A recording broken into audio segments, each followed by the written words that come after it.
Hello, dear students. How are you? I hope that all of you are fine and healthy at your homes. So, today in English, we are going to understand the poem which is given in lesson number 6 of your textbook. The name of the poem is Mild the Mist Upon the Hill, and the poem is written by Emily Jane Bronte. So, before starting the poem, we will learn some interesting facts about the poet who has written the poem. आज हम लोग जो कविता को पढ़ने वाले हैं उस कविता का नाम है mild the mist upon the हिल। इस कविता को एमिली जेन ब्रॉन्टे ने लिखा है। कविता को समझने से पहले हम लोग जो पोएट हैं उनके बारे में हम लोग कुछ चीज़ों को जानेंगे। तो सबसे पहले जो किताब में उनके बारे में जो इन्फॉर्मेशन दिया हुआ है पहले मैं उसको पढ़ता हूँ, फिर उसके बारे में मैं कुछ एक्स्ट्रा इन्फॉर्मेशन तो तुम लोगों से शेयर करूँगा। तो first look at your text book and open page number 45। So Emily Jane Bronte 1818 to 1848. So we can see that she was born in the year 1818 and she died at a very young age of 30 years in 1848. जैसा कि हम लोग देख सकते हैं उनका जन्म 1818 में हुआ था और यहाँ पर 30 साल की ही छोटी उम्र में उनका 1848 में देहांत भी हो गया। She was an English poet and novelist. यहाँ दिया हुआ है कि वो सिर्फ अंग्रेजी भाषा की कवि नहीं थी, यहाँ तक कि उपन्यासकार भी थी। Best remembered for her novel Wuthering Heights. यहाँ बोला जा रहा है कि हम लोग उनको उनकी एकमात्र उपन्यास वुदरिंग हाइट्स के लिए उनको पहचानते हैं। Long considered a classic of English literature, जिसे अंग्रेजी साहित्य का बहुत बड़ा साहित्य का उपहार माना जाता है, उनका जो ये वुदरिंग हाइट्स नॉवल है। तो ये यहाँ पर उनके बारे में सिर्फ 3 लाइनें दी हुई हैं। But to know Emily Jane Bronte and is thinking and is upbringing we have to learn some more information about हर।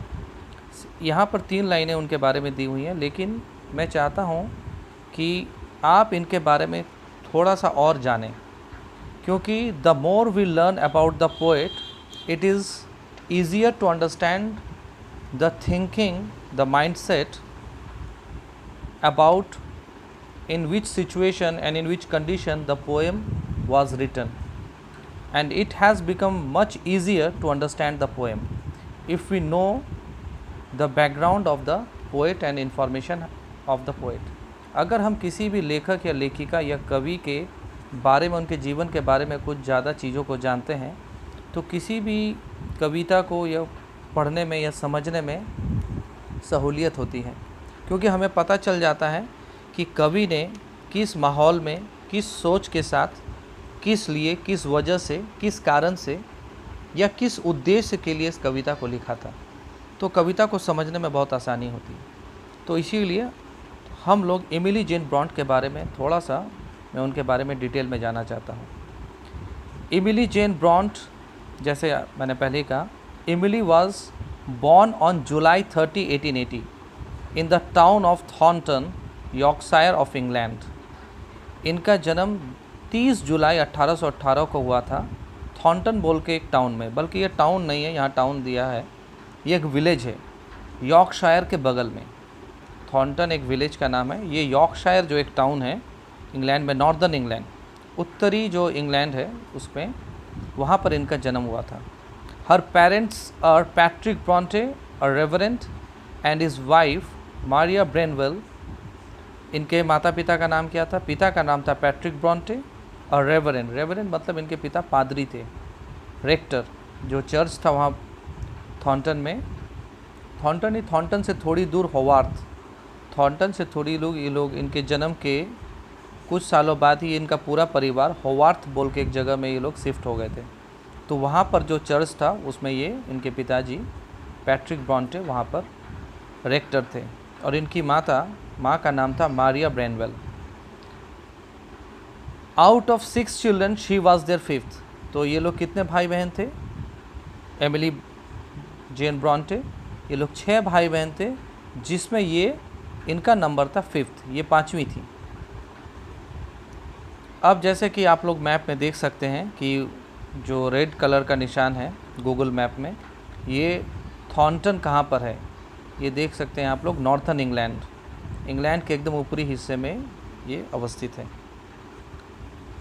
अब यहाँ पर देखिए, आप लोगों को ब्रॉन्टी फैमिली को समझने में आसानी होगा। यहाँ पर उनका फैमिली ट्री दिया हुआ है। पिता जैसे आप देख सकते हैं, उनके पिता पैट्रिक ब्रॉन्टे और माँ जो है मैरिया ब्रैनवेल। 1812 में इनकी शादी हुई थी। इनके 6 बच्चे थे। 6 siblings। Emily Jane Bronte had 6 siblings and she was 5th in number. आप लोग देख सकते हैं उनका नंबर 5वां है। The first is Maria, second is Elizabeth, third is Charlotte, fourth is Patrick Branwell, 5th is Emily Jane Bronte and last one is the youngest is Anne Bronte. सबसे बड़ी मारिया थी, उसके बाद एलिजाबेथ, फिर शार्लोट, फिर उनका एकमात्र भाई पैट्रिक, और फिर एमिली, फिर लास्ट में सबसे छोटी बहन एन। अब यहाँ पे देखिए कि मारिया और एलिजाबेथ में क्वेश्चन मार्क दिया हुआ है, because both the elder sisters died at a very young age due to tuberculosis. इन दोनों बहनों का देहांत बहुत ही छोटी उम्र में ट्यूबरक्लोसिस रोग की वजह से हो गया था। तो उनका यहाँ पर हम लोगों के पास कोई बड़ी उम्र का फ़ोटो नहीं है। यहाँ तक कि उनकी जो माँ थी, एमिली की जो माँ थी मारिया, उनका भी देहांत शादी के कुछ साल बाद ही, आप लोग देख सकते हैं, they were married in 1812 and she died in 1821। शादी के 8 साल बाद ही, जब ये एमिली, ये सारे भाई बहन बहुत छोटे थे, उसी के समय कैंसर की वजह से, there mother died of cancer की वजह से उनका देहांत हो गया था। तो ये एमिली ब्रॉन्ट का परिवार है। तो इसका मतलब इनके माँ और 2 बड़ी दीदियों के देहांत के बाद इनके परिवार में सदस्य थे 4 भाई बहन, Charlotte, Patrick, Emily and Anne, और इनके पिताजी पैट्रिक। और बाद में क्या हुआ, बाद में इनकी जो माँ थी मारिया, उनकी बहन एलिजाबेथ, मतलब इनकी मौसी, जब इनकी माँ का देहांत हो गया तो इनका ध्यान रखने के लिए इनकी मौसी उस जगह पर आ गई, और इनकी मौसी ने ही इन चारों भाई बहनों को देखभाल की, क्योंकि इनके पिताजी चर्च के कामों में व्यस्त रहते थे, वो बच्चों को ज़्यादा समय नहीं दे पाते थे। तो इनकी मौसी एलिजाबेथ, जिन्होंने सारी ज़िंदगी शादी नहीं की, उन्होंने अपना पूरा जीवन इन बच्चों की पढ़ाई परवरिश में ही बिता दिया। तो ये इनके परिवार का एक चित्र है, फैमिली ट्री है। अब इन English literature the Brontë sisters were very famous for their literary talents. आप लोगों को एक बात मैं बताना चाहता हूँ कि अंग्रेजी के इतिहास में, साहित्य के इतिहास में, ये ब्रॉन्टी बहनों का नाम बहुत ऊंचे दर्जे पर है। ये तीनों बहनें साहित्य से जुड़ी हुई थी। All the 3 sisters wrote in English literature and composed some fabulous works। तीनों बहनों ने अंग्रेजी साहित्य को कुछ न कुछ उपहार दिया है। जैसे कि एमिली के बारे में हम लोग पढ़ ही चुके हैं कि उनका एकमात्र नॉवल ही उनको शिखर पर ले जाता है, जहाँ पर इनका नाम दिया हुआ है वुदरिंग हाइट्स। शार्लोट ब्रॉन्टे का जो नॉवल है जेन एयर, ये भी अंग्रेजी साहित्य के बहुत ही उच्च दर्जे के कल्प प्रकाशनों में से एक है। और जो सबसे छोटी बहन थी एन, उन्होंने भी एक उपन्यास लिखा है द टेनेंट ऑफ वाइल्डफेल हॉल। तो ये तीनों बहनें, इन तीनों बहनों का रुझान अंग्रेजी साहित्य में कविता लिखना या उपन्यास लिखने में शुरू से ही था। अब हम लोग एमिली ब्रॉन्ट के कुछ उनके बारे में जानते हैं। Isolation and imagination. Emily's relationship with her father was far from close knit. Emily का अपने पिताजी के साथ जो संपर्क था वो बहुत ज़्यादा गहरा नहीं था।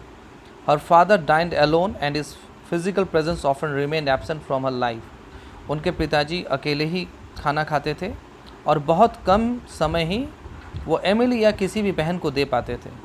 Although he wasn't always there for them, Emily's father did encourage creativity and artistic goals to his children। यहाँ लेकिन एक बात है कि वो समय ज़्यादा नहीं दे पाते थे, लेकिन एमिली के पिताजी ने अपने सारे बच्चों को ये छूट दी हुई थी कि वो कोई भी अपनी कल्पना से अपने कला को वो आगे ले जा सकते हैं, अपने किसी भी कला के क्षेत्र में अपना जीवन बना सकते हैं। ये छूट उन लोगों को दी थी, छूट भी थी, प्रोत्साहन भी था। On her spare time when she was not being home schooled by her aunt Elizabeth, Emily and her remaining siblings created a world of imagination. तो यहाँ से आपको पता चलेगा कि इन तीनों बहनों ने या उनका भाई जो थे वो बहुत बड़े पेंटर थे। तो इन सब भाई बहनों की पढ़ाई ज़्यादातर घर ही पर हुई थी। सिर्फ उनकी दो बहनें शार्लोट एंड एन कुछ सालों के लिए, कुछ महीनों के लिए स्कूल गई थी। बाद में उनके पिताजी ने उनको स्कूल से निकाल दिया था। इनकी पढ़ाई घर ही में होती थी और इनकी जो मौसी थी एलिजाबेथ, वही इनकी पढ़ाई लिखाई का ध्यान रखती थी और इनके घर पर ही बहुत सारी किताबों का भंडार था। तो इनके पिताजी ने समय तो नहीं दिया, लेकिन प्रोत्साहन और सुविधाएं इन सारी भाई बहनों को दी थी ताकि वो पढ़ाई लिखाई करके अपनी कल्पना से अपनी कला को, किसी भी क्षेत्र में अपनी कला को निखार सकते हैं। तो तीनों बहनों का रुझान तो अंग्रेजी साहित्य की तरफ था लिखने में, और इनके भाई का रुझान था पेंटिंग में। तीनों बहनों उस समय इन्होंने जो पहली किताब छापी थी वो किताब यही थी, पोएम्स। इस किताब का कवर अभी बदल गया है, लेकिन जो तीनों बहनों ने मिलकर जो पहली कविता कलेक्शन ऑफ पोएम्स जो किताब निकाली थी, वो किताब इसी तरह से थी, सिर्फ कवर उसका बदल गया है। उस असली किताब में इन तीनों बहनों का असली नाम नहीं था। ये तीनों बहनें पेन नेम से लिखती थी। मतलब एक होता है कि जो कवि या लेखक होते हैं वो कई ऐसे लेखक हैं जो अपने असली नाम से नहीं लिखते हैं, उनके कुछ छद्म नाम भी होते हैं जिसको इंग्लिश में पेन नेम या सूडो नेम कहा जाता है। तो शार्लोट लिखती थी क्यूरर नाम से, एमिली लिखती थी एलिस नाम से, एन ब्रॉन्टे लिखती थी एक्टन बेल नाम से। मतलब तीनों का नाम का जो पहला लेटर है वो सेम है, शार्लोट का क्यूरर, एमिली का एलिस, एन का एक्टन। अब इसके पीछे वजह क्या थी कि जिस समय ये बहनें लिखती थी, in those times in England women didn't have many rights, they didn't have the right to vote, and very few writers in English literature were women at that time. बहुत कम ऐसी महिलाएं थी उस समय कि जो अपने नाम से लिखती थी। समाज में महिलाओं को बहुत सारे अधिकार उस समय प्राप्त नहीं थे। इंग्लैंड में भी वोट देने का अधिकार उस समय उनको प्राप्त नहीं था, और अगर किसी महिला की किताब आती थी तो people look at them with different view. लोगों का देखने का तरीका बदल जाता था, क्या किस औरत ने लिखा है, किस लड़की ने लिखा है, क्या लिखा होगा। तो ज़्यादा तवज्जो नहीं दी जाती थी लड़कियों को। तो इसी डर से शार्लोट, एमिली और एन ने क्या कहा कि हम लोग अपना नाम बदल लेते हैं, लड़कों वाले नाम रख लेते हैं और लड़कों वाले नाम से हम लोग किताब को निकालते हैं। तो तीनों बहनों ने they put their own money and publish the book. तीनों ने अपना पैसा, अपने ही पैसे से, इन लोगों को they didn't find any publisher to publish the book. इन लोगों को कोई अच्छा पब्लिशर नहीं मिला जो इनकी किताबों को पब्लिश कर सके। तो इन्होंने अपने ही पैसे लगाकर किसी पब्लिशर को कहा कि हमारी किताब को छापिए। And very interestingly only 2 copies of the book were sold at that time and critics didn't recognize them as good poets. जिस समय ये किताब पब्लिश हुई, इस किताब की सिर्फ 2 प्रतिलिपियाँ बाज़ार में बिकी, और क्रिटिक्स लोगों ने, समालोचक लोगों ने भी इस किताब को बहुत कटु शब्द कहे इन लोगों के बारे में कि इनकी कविताओं में कोई टैलेंट नहीं है, कुछ ऐसा नहीं है कि इनकी कविताओं को पढ़ा जाए। लेकिन इन्होंने हिम्मत नहीं हारी। Emily became a teacher at Law Hill School in Halifax beginning in September 1838 when she was 20. Emily ने कुछ समय के लिए एक स्कूल में टीचिंग भी किया था। In 1844, Emily began going through all the poems she had written, recopying them neatly into 2 notebooks. One was labeled Gondal poems and the other was unlabeled. 1844 में एमिली ने क्या किया, उसने जितनी भी अपनी कविताएं लिखी थी उन कविताओं को बहुत सुंदर अपने 2 नोटबुक्स में अलग अलग कर लिया। एक का नाम उसने रखा गोंडल पोएम्स, ये गोंडल जो है ये एक इमेजिनरी प्लेस था जो इन तीनों बहनों और इनके भाई लोगों ने मिलकर बनाया था, और इनकी ज़्यादातर बहुत सारी कविताएं उस जगह पर आधारित थी। और दूसरी जो नोटबुक थी उसका उसने नाम नहीं रखा था। एमिली ब्रॉन्ट किस तरह की कविताएं लिखती थी? Emily Bronte style and popular poems. The writing style of Emily Bronte was figurative and self effacing interspersed with poetic prose. Emily Bronte की जो कविताएं थी वो फिगरेटिव, उसमें कई सारे अलंकारों का इस्तेमाल होता था। Self effacing interspersed with poetic prose, और वो खुद ही मतलब इस कविता को समझने के लिए आपको इधर उधर ज़्यादा जाने की ज़रूरत नहीं है, वो सेल्फ एफिकेशिंग थी। कविताएं खुद पढ़ने से ही समझ में आ जाती थी।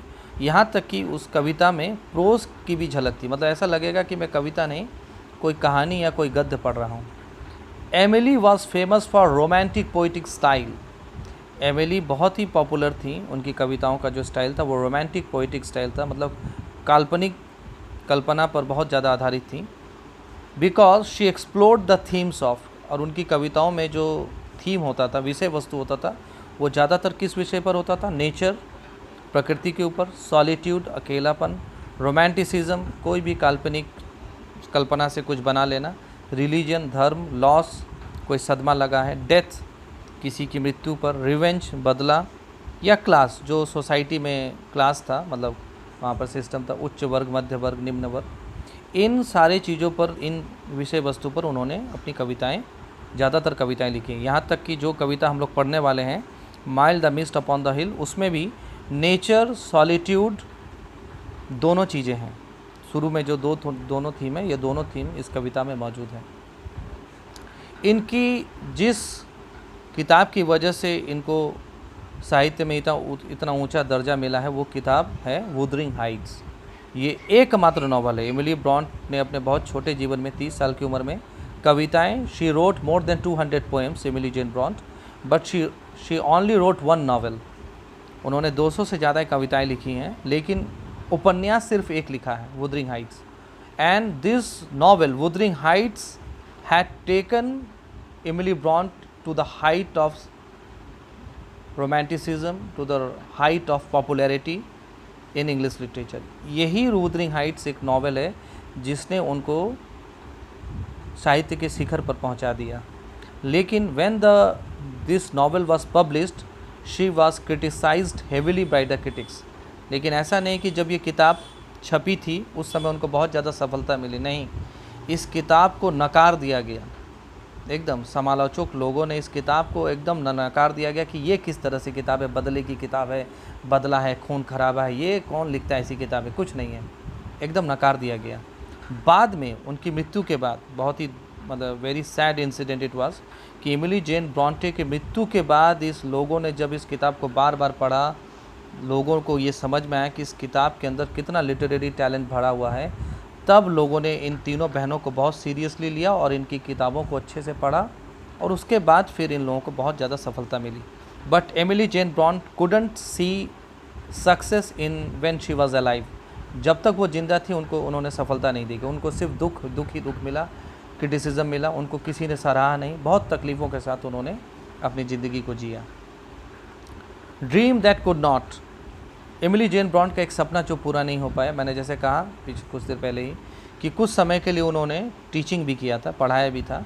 इन 1842 Emily accompanied her sister Charlotte to a girls' academy run by Constantine Hager in hopes of opening their own school। 1842 में एमिली, उनकी शार्लोट जो बहन थी वो भी टीचिंग से जुड़ी हुई थी, स्कूल में पढ़ाती थी। तो बाद में एक बहनों को आइडिया आया क्यों ना हम अपना ही एक स्कूल खोल लें, होवार्थ में जहाँ पे हम लोग रहते हैं वहीं पर एक हम लोग स्कूल खोल लेंगे और उस स्कूल को हम लोग चलाएंगे। तो इसी स्कूल को खोलने के सिलसिले में स्कूल कैसे चलता है, क्या करना है, नहीं करना है, to gather more information how to run a school, they went to a girls academy. वो लोग एक गर्ल्स एकेडमी में गए जो कॉन्स्टेंटिन हेगर बोल के एक महिला थी, उनके पास गए स्कूल संबंधी इन्फॉर्मेशन लेने के लिए। However after their aunt Elizabeth passed away, they return home and tried to open the school from there but had no success. लेकिन जब ये लोग वहाँ पर गए थे, अचानक इनको खबर मिला कि इनकी जो मौसी एलिजाबेथ हैं, जिन्होंने इन्हें पाल पोस कर बड़ा किया था, अचानक से उनका देहांत हो गया। तो बहनों को वहाँ से वापस आ जाना पड़ा। वहाँ से वापस आने के बाद इन्होंने क्या किया, इन्होंने अपना स्कूल खोला, लेकिन कोई सफलता नहीं मिली। उस स्कूल को ऐसी कोई सफलता नहीं मिली कि बहुत स्टूडेंट्स वहाँ पर आए, या स्कूल ज़्यादा दिन तक अच्छे से चला नहीं। तो ये एक उनका सपना था जो अधूरा रह गया, कि अपना स्कूल खोलने का, अपने ही स्कूल में पढ़ाने का, ये उनका सपना पूरा नहीं हो पाया। इस इंसिडेंट को मैंने इसलिए मेंशन किया है बिकॉज़ ये उसी समय की बात है कि इन 1842 जब ये अपने घर से दूर जब वहाँ पर गई थी स्कूल, ये गर्ल्स एकेडमी में स्कूल के बारे में जानने के लिए, उसी समय ये जो mild the mist upon the hill है, ऐसा अनुमान लगाया जाता है। The poem was written at that time, क्योंकि इस कविता में उन्होंने कहा है कि इन्हें एक प्रकृति का एक दृश्य देखकर अपने पिता की घर की याद आ जा रही है। तो ये अपने पिता के घर से ज़्यादा दिन तक दूर रही नहीं थी। एक दो ही ऐसा किस्सा था समय था कि जब ये अपने घर से दूर गई थी। उसमें से एक किस्सा ये था जब ये अपने घर से दूर थी। तो ऐसा अनुमान लगाया जाता है। The poem, most probably the poem was written at that time when she was not at home and went to the girls academy to gather information about how to run a school. Emily would remain a stay at home daughter from that point on. उसके बाद से, इस उनके मौसी के मृत्यु के बाद से वो एकदम घर ही पर रहती थी। Doing course for the house, घर के कामकाज करती थी। Teaching Sunday school, जिस स्कूल में ये पढ़ाती थी वहाँ से भी ये रविवार को पढ़ाने के लिए जाती थी। And producing poetry until the day she would died, और अपने अंतिम दिनों तक इन्होंने सिर्फ कविता लिखी है। नॉवेल तो एक ही लिखा है, लेकिन कविता ये अपने मृत्यु अंत समय तक इन्होंने कविता ये लिखती गई। मृत्यु इनकी कैसी हुई? Unsanitary conditions in Emily's home and contaminated drinking water contributed to the tuberculosis she was diagnosed with. Ironically, on the day of her only brother's funeral. मैंने पहले ही कहा था इनकी 6 भाई बहनों में 2 की मृत्यु तो छोटे में ही हो गई थी, बहुत कम उम्र में। बाद में आगे चलकर एमिली की मृत्यु के कुछ दिन पहले ही इनके भाई की भी मृत्यु हो गई, ब्रैनवेल की, जो मैंने कहा बहुत बड़े पेंटर थे। उसकी मृत्यु के दिन ही एमिली को भी पता चला कि इनको भी ट्यूबरक्लोसिस हो गया है। इसका कारण यहाँ पर क्या दिया जा रहा है कि एमिली जिस जगह पर रहती थी वहाँ पर पीने का पानी जो था वो बहुत ही पीने योग्य नहीं था। सैनिटरी कंडीशन, वहाँ पर निकासी की व्यवस्था भी अच्छी नहीं थी। एक इंटरेस्टिंग फैक्ट है, इनके जो जितने भी भाई बहन हैं, 6 भाई बहनों की मृत्यु ट्यूबरक्लोसिस रोग से हुई थी, जिसको हिंदी में 6 रोग भी बोला जाता है, जिसमें फेफड़ों पर एक बैक्टीरिया का अटैक होता है और ये फेफड़ों को धीरे धीरे नष्ट कर देता है। तो ये 6 भाई बहन हैं, 6 की मृत्यु इसी रोग से हुई। Emily was offered medical assistance plenty of times during her sickness but refused help every single time. जब एमिली के रोग का पता चला कि इनको ट्यूबरक्लोसिस हुआ है तो इनके परिवार ने, इनकी बहनों ने संग इनको कहा कि आप मेडिकल हेल्प ले लीजिए, आप डॉक्टर को दिखा लीजिए, क्योंकि उस समय तक इनकी आर्थिक स्थिति अच्छी थी, क्योंकि पिताजी रेक्टर थे और इनकी बहनों की भी किताबें छपने लगी थी। कम अच्छा करके इनकी किताबें छप रही थी, लोग इनको जानते थे बहनों को। लेकिन एमिली ने किसी भी डॉक्टर को दिखाने से मना कर दिया, एकदम साफ मना कर दिया। कई बार इनकी बहनों ने कहा कि तुम्हारी तबीयत ख़राब हो रही है, बिगड़ रही है, you should see a doctor, but नहीं, उन्होंने किसी डॉक्टर को नहीं दिखाया। The disease took its toll on her and she passed away December 1848। और अंत में इनकी तबीयत इतनी ख़राब हो गई, बिगड़ गई कि ये सांस नहीं ले पा रही थी, और अंत में इनकी मृत्यु दिसंबर 1848 को इनका देहांत हो गया इन पोएस्ट का।